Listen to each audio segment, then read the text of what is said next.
Voilà, donc je pense que nous aurons l'occasion de revenir sur ces questionnements lors des débats. Et puis, alors maintenant, nous avions parlé ce matin de personnes à double personnalité. Je pense que le professeur Huda Sayar fait partie de ces personnes, n'est-ce pas, qui ont une double personnalité, voire même multicompétences, si je puis dire, puisque après avoir tenu des propos purement juridiques ce matin, notre collègue va se lancer dans la pédagogie mémorielle en vue des réconciliations nationales et internationales, puisque Madame le professeur Rubeda Sayar, en fait, représente Monsieur Azan, mais bien sûr, je laisse le soin de présenter. Merci, Monsieur le Président. Alors, effectivement, Pierre Azan vous prie de bien vouloir l'excuser. Il est souffrant, vous le voyez, conseiller spécial en matière de justice transitionnelle, conseiller éditorial du site justiceinfo.net, que je ne peux que vous conseiller d'aller consulter si la justice pénale internationale vous intéresse. Alors là, je crois franchement que hier, quand j'ai appris, ou avant-hier soir, je crois, quand j'ai appris qu'il ne venait pas, comment dire, l'ambition de l'enseignante a pris largement le pas sur l'humilité de la chercheure, et je me suis dit, oh, mais avec quelques notes, je peux le faire. Donc, il m'a envoyé quelques notes très éparses et un PowerPoint. Alors là, ça m'a laissé un petit peu sceptique, vu que je n'utilise jamais ce genre de choses. Donc, tout à l'heure, heureusement, M. Souissy m'a enseigné qu'il fallait appuyer sur les flèches. Oui, non, mais je sais, j'ai beaucoup de retard. Donc, en fait, vraiment, bon, j'ai essayé de m'approprier, c'est très, très compliqué de parler avec les propos d'un autre, de mettre ses pas dans les pas d'un autre. Donc, je me suis approprié en grande partie les quelques propos que je comprenais.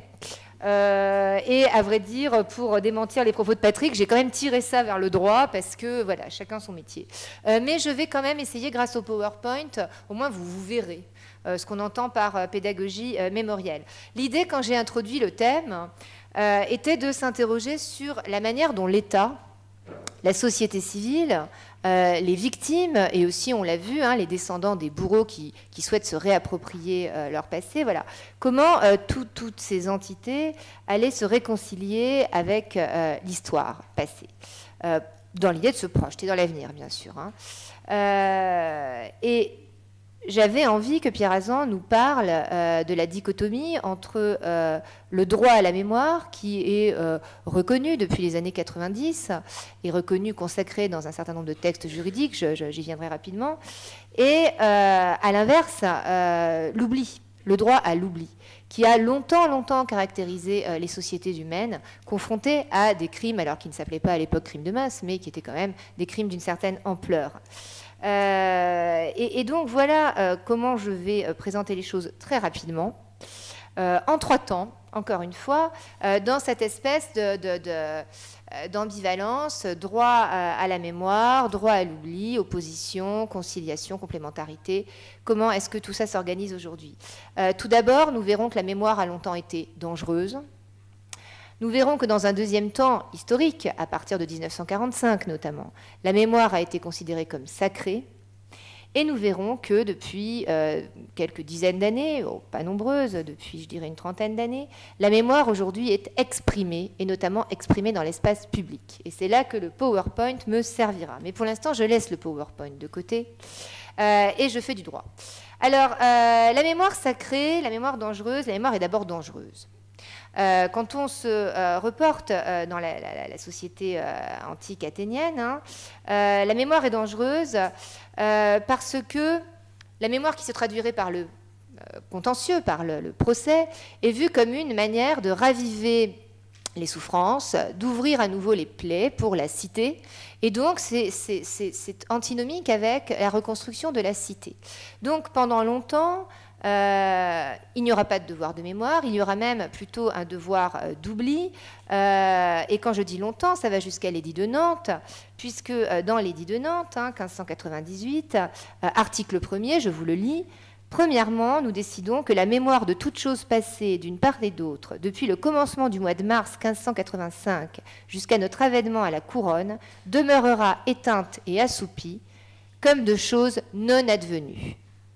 Donc, le devoir d'oubli va très loin. les choses n'ont pas existé. Et c'est vraiment les premiers temps de l'humanité qui sont marqués par ce devoir d'oubli. Et alors ce devoir d'oubli, en droit, on en connaît bien sûr la transcription, l'expression. C'est l'amnistie. L'amnistie qu'a pratiquée la France en 1945, entre autres, d'autres États. L'amnistie qui est sous-tendue par cette idée que dans l'intérêt général, pour apaiser les sociétés qui ont été traumatisées par les crimes, on ne doit pas permettre à des procès, notamment des procès tardifs, de survenir. Et donc, en général, évidemment, l'amnistie va aussi avec la prescription. Donc, ce sont des règles techniques qui agissent sur le crime lui-même, et non pas sur l'exécution des peines, contrairement à la grâce. Vous avez tous entendu parler de la mesure de grâce, bien sûr, qui impacte l'exécution des peines. Ici, avec l'amnistie, on agit sur le crime. On décide que le crime ne peut pas faire l'objet de procès. Contrairement, et j'en parlais ce matin, à cette idée et à ce principe général de droit pénal aujourd'hui d'imprescriptibilité des crimes contre l'humanité et des crimes de guerre. Ça, c'est donc pour le premier temps. Deuxième temps, la mémoire va devenir sacrée. Et là, on peut dire vraiment que 1945 est un tournant avec les tribunaux militaires internationaux. On a parlé ce matin du tribunal de Nuremberg, mais il y a bien sûr aussi le tribunal de Tokyo. La mémoire devient sacrée et elle est immédiatement reliée à l'action contentieuse, à l'action judiciaire. Et c'est là qu'on voit poindre la dimension historique de la justice pénale internationale, que moi j'ai l'habitude d'approcher de manière assez critique dans mes cours, en expliquant que voilà, quand on demande au juge international d'exercer une mission historique, c'est une mission qui est annexe à la mission judiciaire stricto sensu. C'est ce qu'on appelle parfois, on peut lire ça et là, l'expression d'expansion externe de la fonction juridictionnelle. Alors, le danger de demander au juge d'avoir ce rôle de rétablissement de la vérité historique, ou aussi d'avoir ce rôle de réconciliateur de la société nationale. Ce qu'il est, l'impact évidemment du procès, c'est de réconcilier, on l'a vu ce matin. Réconcilier déjà les gens avec leur propre passé, et puis réconcilier la société. Bon, ça c'est l'effet du droit pénal classique. Mais quand on exige trop, notamment du juge international, qui, je vous le rappelle, je ne vais pas vous refaire du droit international public pur, mais le juge international intervient dans une société qui est très particulière. On n'est pas dans le cadre d'un État centralisé, souverain, on est dans le cadre d'un ordre décentralisé, non hiérarchisé.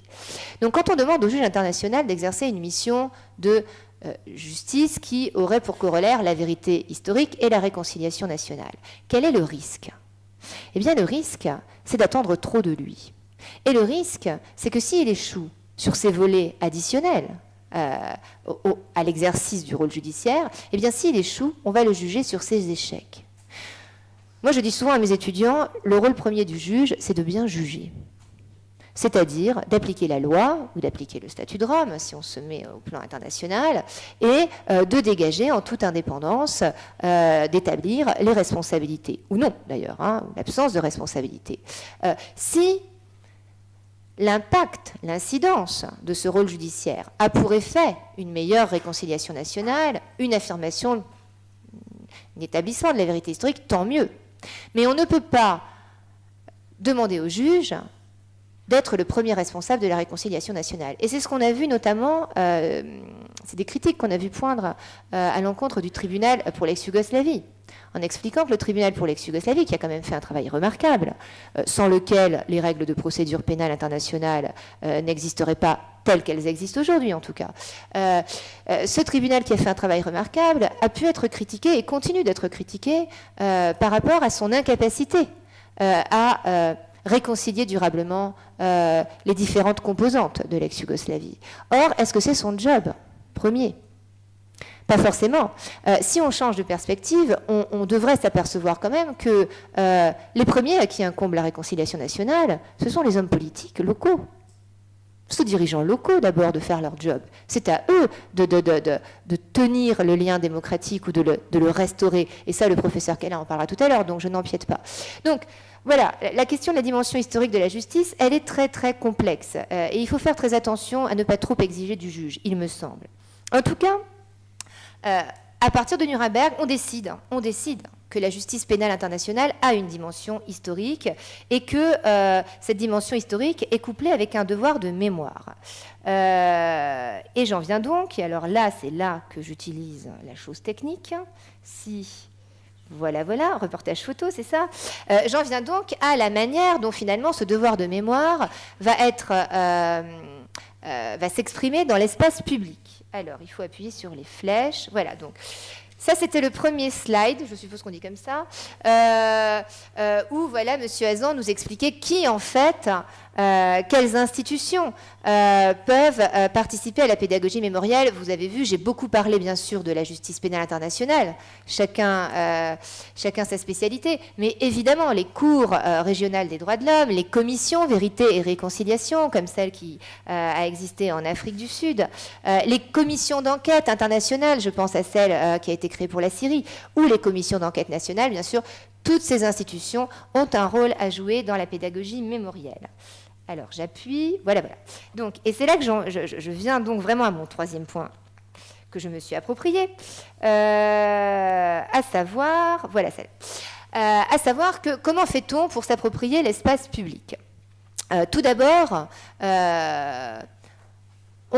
c'est-à-dire l'État, les autorités en place, tentant de reconstruire donc le lien social, vont en premier lieu se réapproprier des espaces qui étaient utilisés par les anciens pouvoirs publics pour commettre différentes exactions, tortures, crimes de masse, etc. Moi-même, j'ai visité à Santiago de Chile les prisons en fait, qui étaient utilisées par le régime de Pinochet. Et dans ces prisons, aujourd'hui, se déroulent des expositions, il y a des exhibitions artistiques, de danse, de peinture, etc.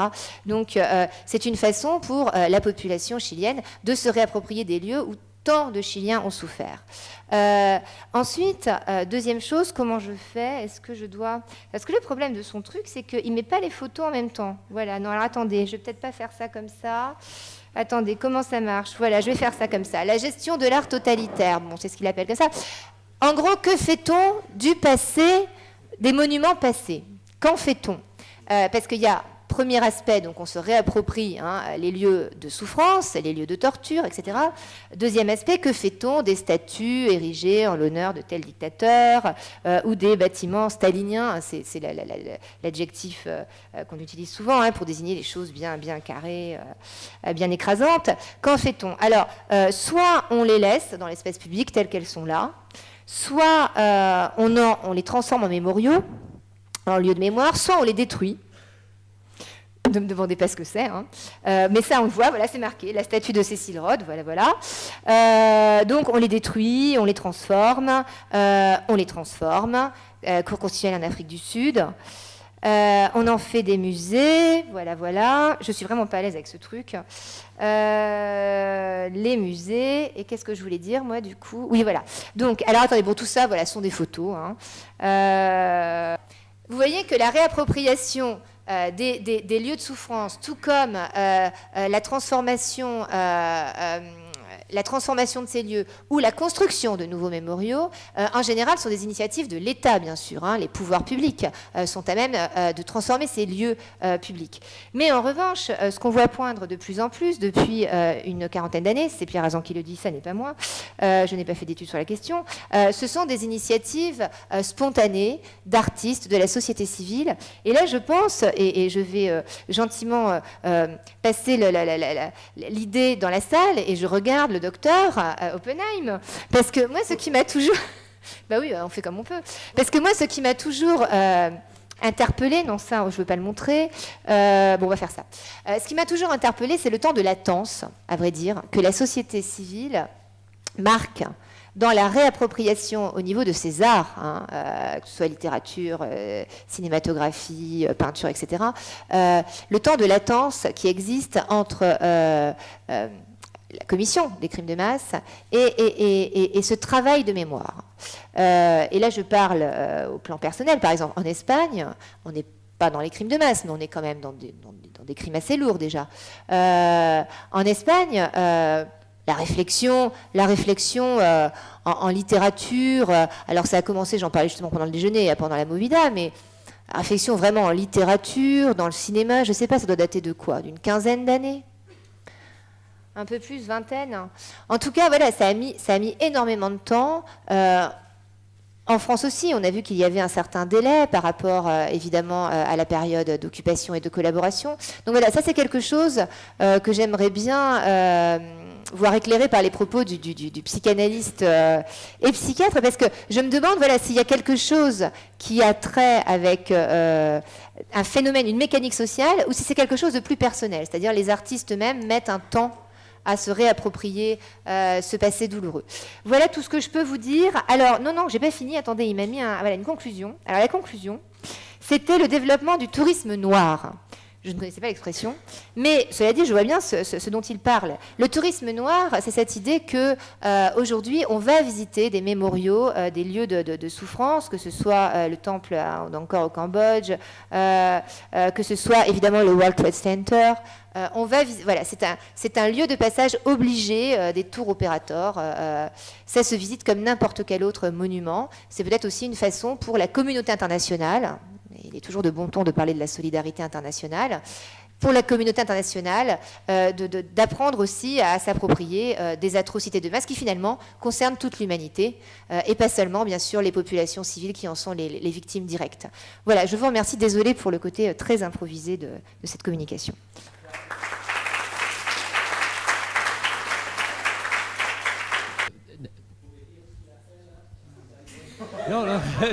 Non, il était témoin au procès de Hassan Ibré. Oui, c'est pourquoi elle a écrit un livre là-dessus aussi. Donc, il a contribué beaucoup au crime international pénal. Je prends, Xavier Philippe, professeur Aix-Marseille, je prends la parole là pour raconter un peu l'histoire de Pierre Hazan, parce que j'ai déjà vu plusieurs fois sa présentation. Oui, il a théorisé en quelque sorte la mémorialisation à travers la mémorialisation du passé à travers les monuments, mais il a témoigné pour le procès Hissène Habré parce qu'il y a quelques années, il s'était intéressé à ce qui s'était produit au Tchad, alors même que Hissène Habré commençait à être poursuivi par les juridictions pénales sénégalaises à l'époque. Et il avait été reconnu, sa poursuite avait été reconnue recevable en première instance, puis ensuite elle a été invalidée par la Cour de cassation sénégalaise. Mais au moment où il a fait ce documentaire sur les crimes d'Hissène Habré, il s'est trouvé qu'on l'a emmené visiter un certain nombre de lieux dans lesquels il y avait eu des recherches de fait et des tortures de fait. Et ce qu'on ne sait peut-être un peu moins, c'est que Hissène Habré a créé l'une des premières commissions Vérité et Réconciliation. Mais quand il a vu ce que ça allait donner, il s'est empressé de détruire tous les documents qui auraient pu donner lieu à l'émission d'un rapport sur ces atrocités de masse qui avaient été commises. Et au moment où Pierre Hazan est allé visiter ces lieux, ils se sont aperçus qu'ils avaient mis le feu à l'endroit où il y avait ces documents, mais que tout n'avait pas brûlé. Et en remontant, en fouillant un peu, le feu avait recouvert superficiellement ou avait brûlé les documents en surface, mais ils ont retrouvé énormément de documents qui avaient été captés, en quelque sorte, rassemblés par cette commission. Et c'est, je crois, l'une des raisons pour lesquelles il a été amené à témoigner dans le procès Hissène Habré, parce qu'ils avaient retrouvé ces documents qu'ensuite il a classés, et il en a fait un documentaire, d'ailleurs, qui est toujours disponible sur Internet, je crois.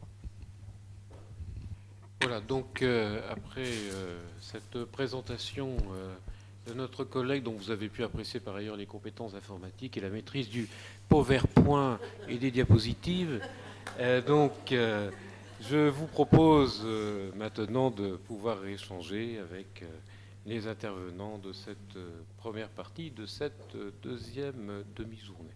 Ouais. Vous avez la parole. Bonjour, Nicolas Desrumeaux, chargé d'enseignement à Lille 2. Question courte, est-ce qu'on a des études sur la réhabilitation des acquittés au tribunal de Nuremberg? Je pense à von Papen, à Chartres. Donc von Papen, c'était l'ancien chef de la propagande nazie. Il a été condamné en justice pour divers crimes, mais ce n'était pas du tout les crimes tels que ceux qui apparaissent dans le statut de Nuremberg et qui font l'objet d'atrocités de masse. Je pense également à Chartres, qui a été ministre de l'économie du Troisième Reich, qui a contribué au financement de l'effort de guerre et qui était accusé à Nuremberg, mais a fait partie des acquittés. Il y en a d'autres également, je crois, il doit y avoir 3 à avoir été peut-être justement lavés des accusations. Qu'est-ce qui leur est arrivé après? Est-ce que ça peut servir d'exemple historique pour comprendre la réhabilitation des personnes? Très bonne question. Je n'ai pas connaissance d'études particulières sur les quelques acquittés de Nuremberg. Il y a certainement dû avoir un certain nombre de travaux scientifiques en Allemagne, notamment sur leur sort. Je crois qu'on s'est davantage intéressé au sort des 1421 sur la liste noire, criminels nazis, et à ce qu'ils sont devenus. Beaucoup sont morts dans l'anonymat. Mais c'est vrai que sur les acquittés, les quelques acquittés en question, je n'ai pas vu, moi, de travaux. Mais bon, ça peut être intéressant sur une perspective historique. Aujourd'hui, je pense qu'on a eu depuis tellement d'instruments et tellement d'évolutions qu'on ne pourrait pas en tirer des leçons immédiates, à mon avis. Mais... Bonjour, ma question s'adresse à Monsieur Debanne. On connaît un petit peu la sélectivité au niveau du bureau du procureur, au niveau de la Cour pénale internationale, mais au niveau du fonds donc pour les victimes, je ne sais pas s'il y a une certaine sélectivité. Donc, quelles sont les victimes qui auront droit à la réparation? Vous l'aviez dit, ce sont les victimes qui ont subi un préjudice direct. Sauf qu'il y en a tellement. Par exemple, l'année dernière, on a eu la chance de voir Madame Sarah Pellet, qui représentait déjà 300 victimes en janvier 2016. Donc, c'est énorme quand même. Et donc, je voulais aussi poser la question, comment monnayer en fait la souffrance des victimes et voilà, par exemple, en moyenne, c'est quoi une réparation? Deuxième question. On a vu aussi lors de notre visite à La Haye, on a assisté à l'affaire Nguyen. Et on a appris que M. Nguyen a été kidnappé à l'âge de 14 ans. Il est devenu enfant soldat. Et donc on a réalisé que le bourreau était une victime aussi. Donc imaginons que dans 10-20 ans, on a une victime qui va en même temps être bourreau et qui va témoigner contre son bourreau alors qu'elle est déjà suspectée ou détenue devant la Cour pénale internationale. Est-ce que vous allez prendre ce facteur-là pour aussi réduire peut-être le montant de réparation? Voilà, c'est fini. J'ai besoin de 2 secondes, je crois. Peut-être faut d'abord comprendre que les réparations... Bon, beaucoup de monde, quand ils pensent de réparation, ils pensent de l'argent, la compensation. Si on regarde le statut de Rome, c'est prévu déjà 3 catégories de réparation et la compensation, indemnisation, la restitution, c'est une possibilité, et la réhabilitation. Il y a d'autres formes de réparation qui ne sont pas formulées dans le statut de Rome, qui sont formulées dans les principes internationaux, comme la non-répétition, la réparation symbolique. Il y a toute une gamme de possibilités de réparation. Alors c'est pour dire que les réparations ordonnées par la Cour ne se traduisent pas forcément dans des montants de l'argent pour les victimes. On peut même dire que normalement, ce ne devrait pas être des forces de l'argent, des sommes d'argent, mais des autres formes de réparation qui peuvent aider les victimes, les victimes, de regagner leur dignité, leur espoir et leur capacité d'avoir une vie normale dans leur communauté. Alors, il y a une différence entre les réparations individuelles qui, normalement, pourraient être des sommes d'indemnisation et des réparations collectives. Et si on regarde le statut de Rome et tous les autres textes juridiques autour de ça, il inclut aussi le règlement du fonds, c'est prévu que dans le cas qu'il y a un grand nombre de victimes, ou dans le cas que toutes les victimes ne sont pas encore connues, qu'on peut avoir des réparations, des ordonnances de réparation collectives, à côté des ordonnances de réparation individuelle. Donc il y a toute une gamme de possibilités pour la Chambre pertinente de développer un régime de réparation en fonction de la préjudice qui a été constatée en résultant des crimes condamnés et en fonction aussi de la connaissance de la Chambre des groupes de victimes et de leur position et de leur souffrance. Donc, pour répéter, les réparations, c'est normalement plus qu'une somme d'argent. Il y a toute une gamme de possibilités. Par rapport à la question de M. Ongwen, c'est intéressant, c'est un cas très intéressant.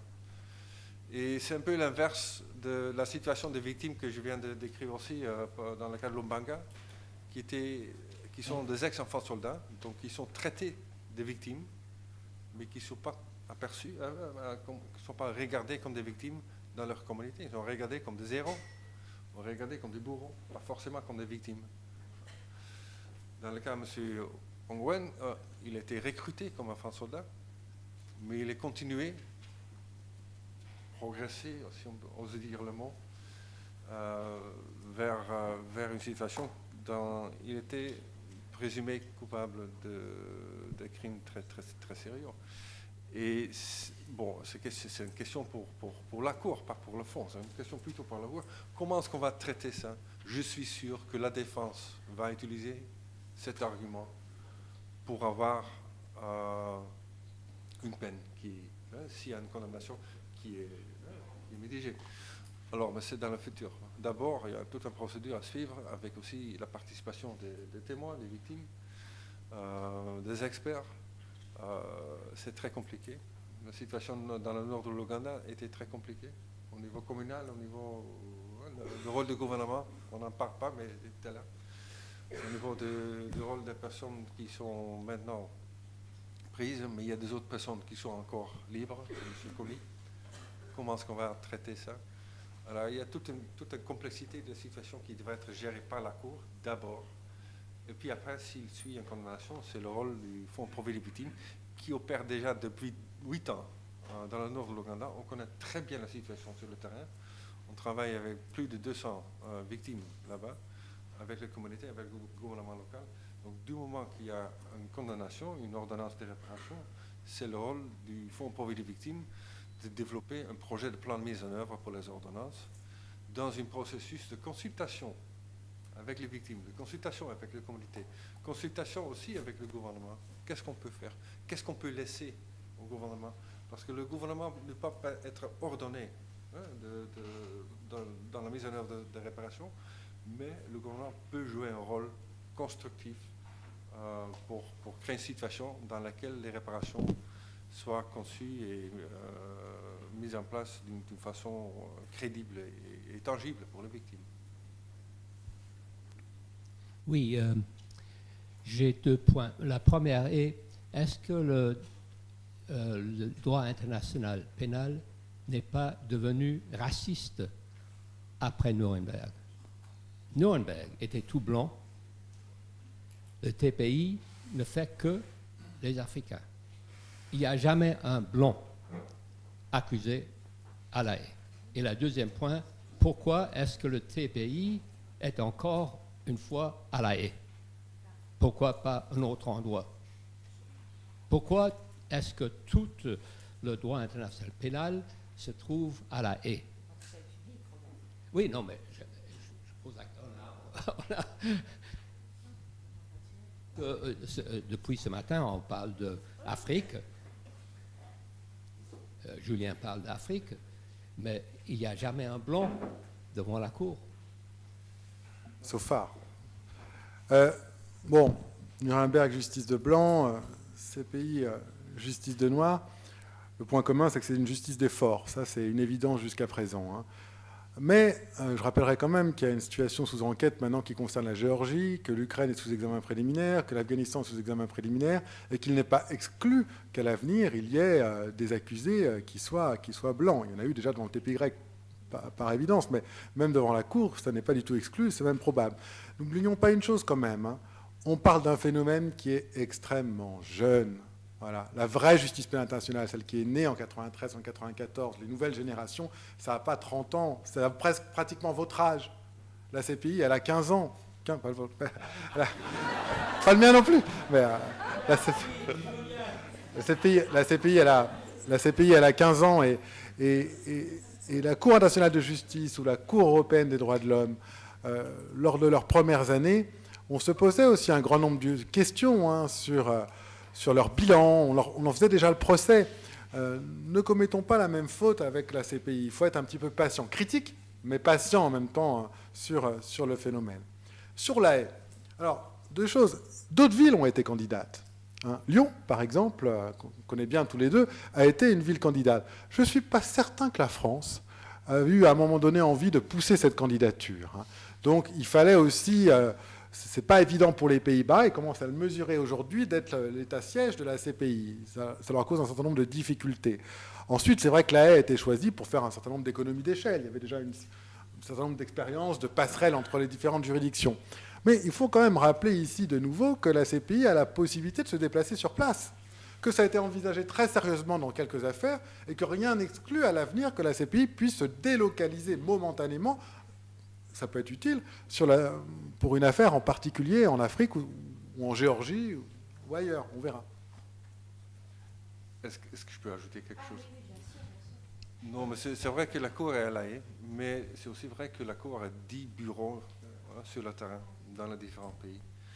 Et parlant du fond, la moitié de mon équipe, c'est sur le terrain. Et on travaille avec les partenaires locaux. Donc il ne faut pas seulement regarder qui est devant la Cour, sont des gens qui ont été accusés, sont des Africains, mais aussi les victimes ont été africains, sont des Africains. Donc si on travaille avec le fonds, avec nos partenaires, sont une trentaine de partenaires, des structures congolais, ougandais. Il y a des structures internationales aussi qui interviennent parce qu'il y a une demande d'expertise qui est assez spécifique. Par exemple, l'accompagnement psychosocial, donc il faut développer ses capacités sur le terrain. Mais c'est une dynamique qui est incontournable aussi, que le fonds a un résultat, un effet sur le terrain qui n'est pas qui est sur le terrain, dans les communautés. Et que la Cour est là avec une dizaine de bureaux, bon, aussi en Géorgie, aussi dans les autres pays, mais dans les pays africains aussi. Et c'est vrai qu'on a considéré d'avoir quelques phases juridiques sur le terrain. C'est aussi une question d'argent, de sécurité qui s'est proposée, parce que ça coûte énormément d'argent de déplacer tous les juges, tous les avocats et tout ça, avec des mesures de sécurité qui sont très, très coûteuses. Donc c'est un problème. Ce n'est pas un manque de volonté, c'est une question de... Mais c'est vrai, la situation de la Cour à La Haye, c'est différent de la situation de la Cour en Cambodge, qui était au milieu. Il y avait une salle, plus grande qu'ici, avec place pour 4 000 personnes, 5 000 personnes, qui était pleine tous les jours. Alors c'est une dynamique qui est très différente, mais c'est une cour assez spéciale. C'est une cour assez spéciale. Exact. On ne peut pas achever ça pour la Cour pénale internationale dans toutes les situations qui sont dans leurs compétences. Oui, mais c'est comme les autres voient aussi la TPI. C'est pas uniquement nous, c'est que eux, les Africains, voient la chose. D'autres pays voient la TPI, qui joue aussi l'aspect extérieur. Oui, c'est un discours aussi de leadership. Oui, je suis absolument d'accord. C'est un discours de leadership, c'est un discours aussi d'opposition de puissance. Il ne faut pas croire que les seuls à exercer la puissance, ce sont les Blancs, comme tu dis, les Occidentaux, la CPI. Je veux dire, dans l'Union africaine, il y a des jeux de puissance qui ne sont pas nets. C'est pas le bien contre le mal, puisqu'on parlait ce matin de dichotomie bien tranchée. Quant à la justice hybride ou mixte, les tribunaux mixtes, Sierra Leone, les chambres Kosovo, Bosnie, etc., tout ce qui a pu exister, évidemment que ça a un avantage, c'est l'avantage de la proximité. Les gens, les victimes, les descendants des victimes peuvent aller voir de leurs propres yeux, assister au procès. Ça a l'avantage aussi de la proximité intellectuelle, puisque les systèmes juridiques sont hybrides. Donc ce n'est pas du droit international pénal pur qui est appliqué, mais c'est un droit matiné de droit local. Donc c'est beaucoup plus compréhensible, évidemment, pour les destinataires des normes, mais aussi pour les victimes. Après, ça a aussi beaucoup d'inconvénients. On ne va pas en parler parce qu'on est déjà très en retard. Mais voilà, ça a remarqué, on peut faire une journée sur la justice hybride. Question avant que nous passions à... Bonjour, Rachel Lucas, doctorante à l'Université Paris-Ouest Nanterre La Défense. Au vu des conversations qu'on a eues ce matin sur le rôle que peut avoir le jugement dans les reconstructions individuelles et ce que vous avez exposé sur les tensions entre la mémoire et l'oubli, j'aurais voulu savoir ce que vous pensiez sur le rôle des juridictions nationales dans leur traitement du contentieux de l'histoire nationale. Et je pense ici plus particulièrement aux juridictions françaises et à leur appréhension du principe de l'égalité entre le traitement du contentieux lié à la Seconde Guerre mondiale et le traitement du contentieux où elle a eu, relatif à l'histoire de la décolonisation française, où elle a une appréhension très stricte du principe de l'égalité et a considéré que les crimes commis, que ce soit en Indochine ou en Algérie, étaient prescrits avec les arrêts événements d'Algérie et Boudarel. Merci. Alors, bon, j'y vais, mais après on dit que je parle trop. Bon, remarquez, ça ne me dérange pas trop. Non, mais je céderai la parole à Julien, surtout que Rachel, on peut en parler toutes les deux. On voit tout de suite la personne intéressée par Simbikangwa, etc. Alors, en gros, vous me dites, la politique criminelle nationale varie selon, bien sûr, l'implication plus ou moins avérée des autorités nationales dans les actes. Politique criminelle nationale, une politique criminelle, tout est dit. La politique criminelle, alors je ne suis pas une pénaliste, hein, donc je vais parler sous le contrôle des pénalistes qui sont dans l'amphi, mais j'ai assisté beaucoup à des cours de droit pénal, et notamment ceux du professeur Delmas Marty. Ce que j'en ai compris, la politique criminelle de l'État, c'est évidemment de transcrire dans des règles de droit pénal un certain nombre de prescriptions et d'interdits qui expriment, et ça c'est ce qu'on appelle la valeur expressive du droit pénal, hein, qui exprime les valeurs sociales.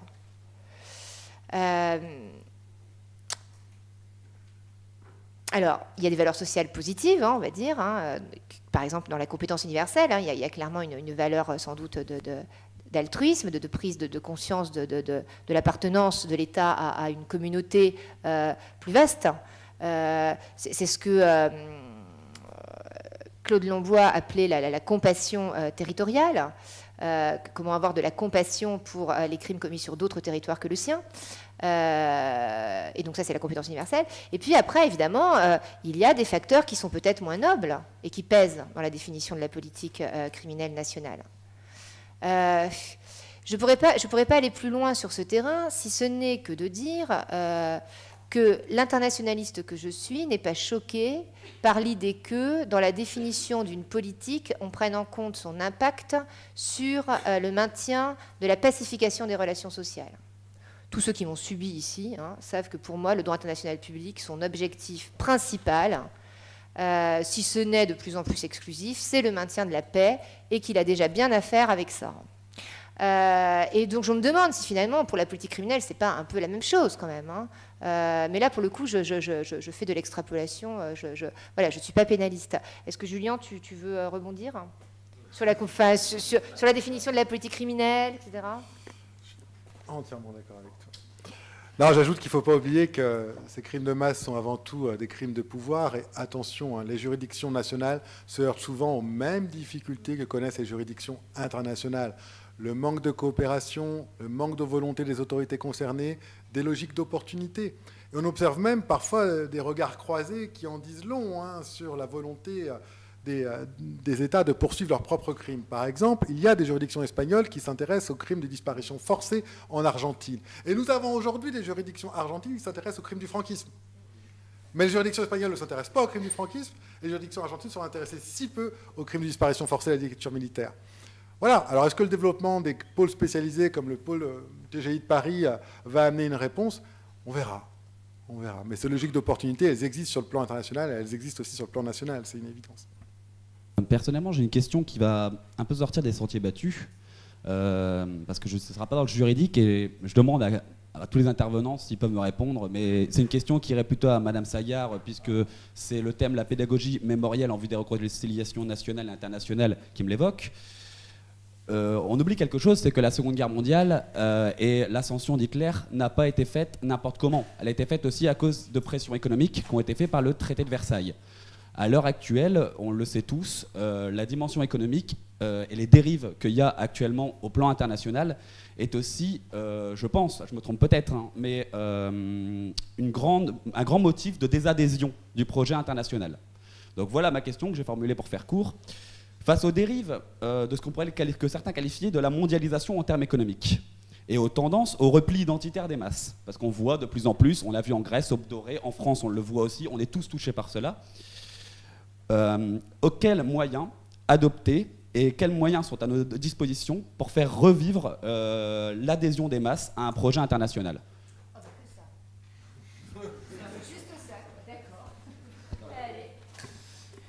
Oui, merci Julien. Non, mais on sait.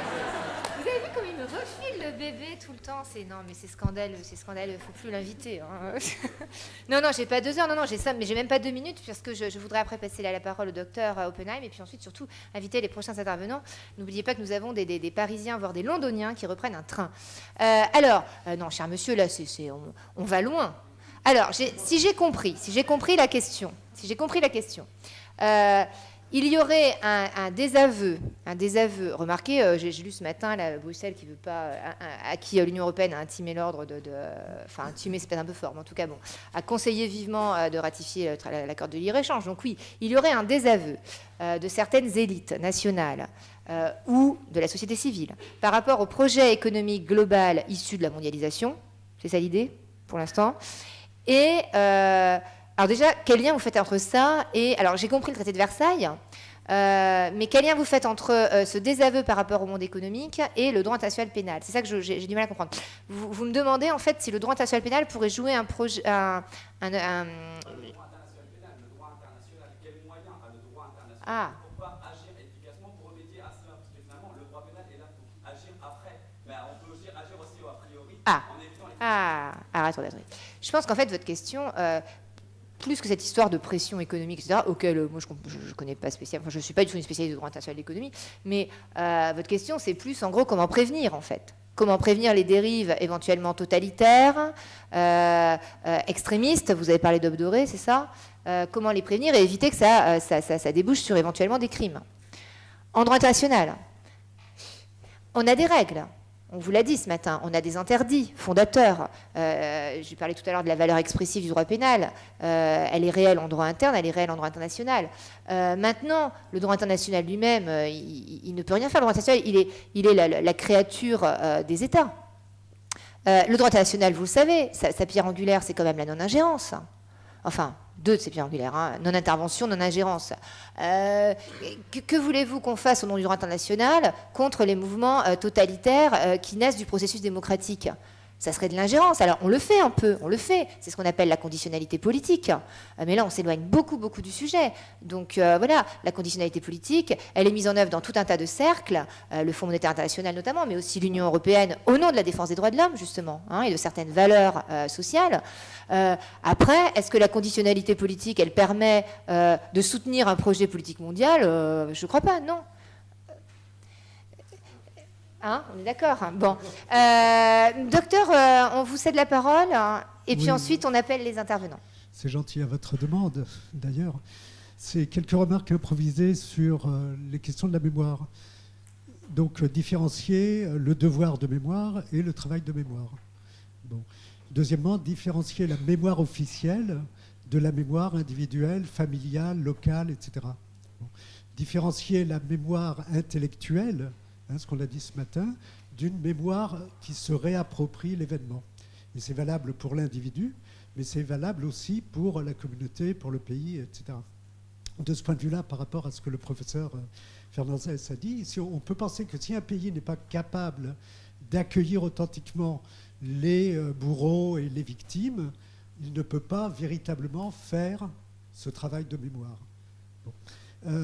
Les éléments les lieux de mémoire peuvent être des lieux, disons, kitsch, comme dit Kertész, c'est-à-dire des lieux de tourisme, ou ils peuvent être authentiquement des lieux de mémoire. Et le film ce matin a montré la différence entre des lieux, disons, Walt Disney, plus ou moins, et par exemple le champ, où a eu lieu le massacre, où la nature a repris son droit, etc., et a opposé son éternité, disons, à l'événement momentané qui a eu lieu. Et le champ est beaucoup plus fort que n'importe quel statut qui évoque l'événement. Sur les questions de mémoire et d'oubli, l'oubli peut être forcé ou forcené, une obligation, un devoir ou une volonté, mais peut être aussi un processus naturel. Mais entre l'oubli et une mémoire figée, il y a tous les travestissements de l'événement. C'est-à-dire sélectionner des éléments partiels, donner une image, disons, qui convient à tout le monde, etc. Ou une image qui convient à telle partie et qui devient une arme de guerre contre l'autre partie, etc. Donc il y a aussi tous ces éléments auxquels il faut être attentif et beaucoup d'autres. Mademoiselle. Concernant l'affaire Katanga que M. Fernandez a donné pour exemple de réinsertion spatiale, dans cette affaire-là, vous nous avez bien expliqué que M. Katanga a été retourné dans son état de nationalité et qu'il est en ce moment en train de se faire juger devant une justice locale sans avocat. Vous nous avez dit que M. Katanga devait répondre de ses actes. Oui, mais n'a-t-il pas répondu de ses actes devant la CPI? Et n'a-t-on pas là une atteinte au principe non bis in idem? Et est-ce que la CPI n'aurait pas un moyen d'action pour pallier à ce phénomène? Alors, évidemment, la question s'est posée, hein, mais après une série d'échanges entre les autorités et la Cour, il est manifeste qu'aujourd'hui, Katanga est poursuivi pour des crimes qui n'ont pas été examinés par la CPI. Dans cette hypothèse, ne bis in idem ne peut pas être opposé, quoi. Là où on peut être en revanche, nous n'avons pas à juger qu'une communauté s'intéresse aux autres crimes que Katanga ait pu commettre. Moi, ce qui me pose problème ici, c'est que le respect des droits de la défense est manifestement vraiment primaire dans cette deuxième procédure. Et finalement, la CPI a été quelque part complice d'un jugement qui, en l'état, ne respectera pas les droits de la défense de Katanga. À suivre, parce que quand même, c'est une situation sous observation, quoi. Voilà, donc merci beaucoup d'une part aux intervenants pour avoir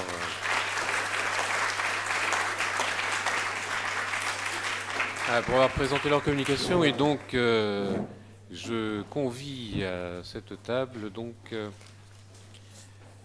les intervenants suivants. Donc,